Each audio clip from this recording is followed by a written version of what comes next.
Three good things. On Thursday, I was sitting in Mr. Harding's classroom, munching on my pimento cheese sandwich, when he came over and threw a thick book down on my desk. "Look at the cover," he said. I flipped the book over. Algebra 1 was written across the front in large letters. "Here's the deal," said Mr. Harding. His face was serious, but his eyes were shining. "You get to eat lunch in my classroom. In exchange, you have to spend 15 minutes every day doing math with me." Algebra was a high school math course. I was only in the 7th grade. He read my mind. "Come on, Marley. You know 7th grade math is way too easy for you." That was true. And even though Judy talked about algebra like it was a horrible torture device, David was convinced I'd love it.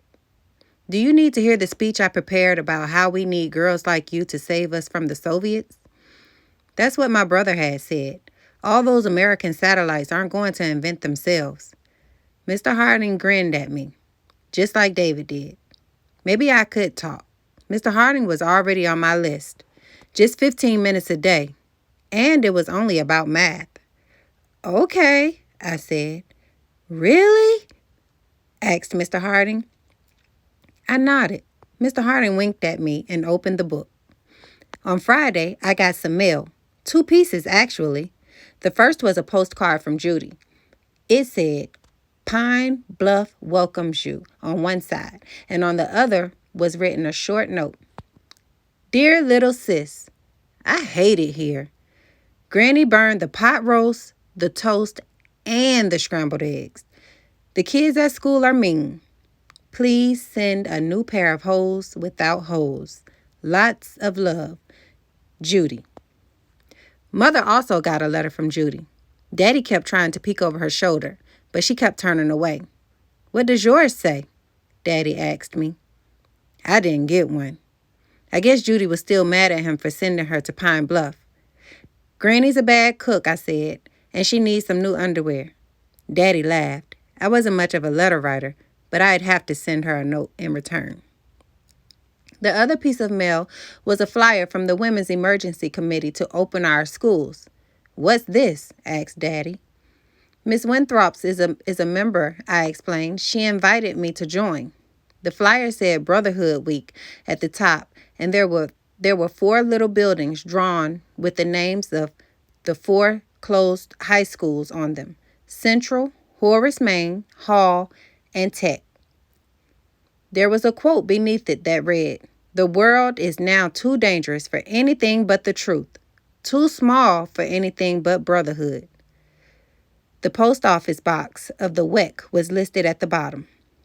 "Nice," said Daddy, and patted me on the back. Finally, it was Saturday and I could call Liz. I waited until Mother and Daddy were busy in the backyard and then snuck into the kitchen to use the phone. I don't like using the phone. In real life, I can usually tell if I say the wrong thing. Someone might roll their eyes or look away, but on the phone, I don't have those clues. To make things even worse, we have a party line. That means we share one phone line with 2 of our neighbors. We each have our own ring. Ours is one short and one long. But if someone wants to be nosy, they can just pick up the receiver and listen right in. And it seemed like every time I tried to place a call, Mr. Harrelson chose that same exact time to call his mother. So to deal with all of those variables, I'd written out everything I was going to say on note cards. I laid them all out in front of me in short rows, took a deep breath, pictured the lions at the zoo, and dialed Liz's number. A woman answered on the 4th ring. "Hello?" "Hello?" I read. "May I please speak to Elizabeth Fullerton?" "Who's calling?" She sounded suspicious. I had to look down at my notes to remember the name we'd picked out for me. "Mary," I said. "A friend from school."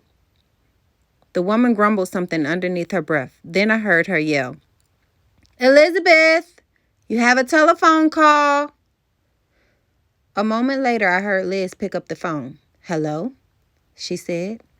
"Hi," I read. "It's me. Can you meet me at the zoo in 20 minutes? No. No? She was supposed to say yes. I'm taking my little brother to the movies, Liz continued. I frantically searched through my cards for a response.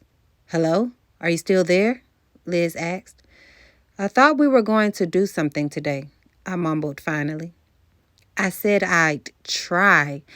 My mother needs me to watch my brother and told me to take him to the Wizard of Oz, she said.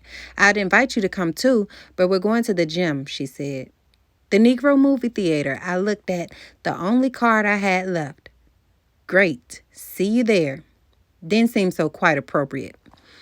I need to help my mother clean the bathroom anyway.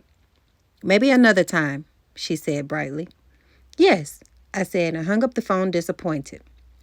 As I scrubbed the toilet, I started thinking, why hadn't I said, great, see you there? I knew the gym was over on West 9th Street.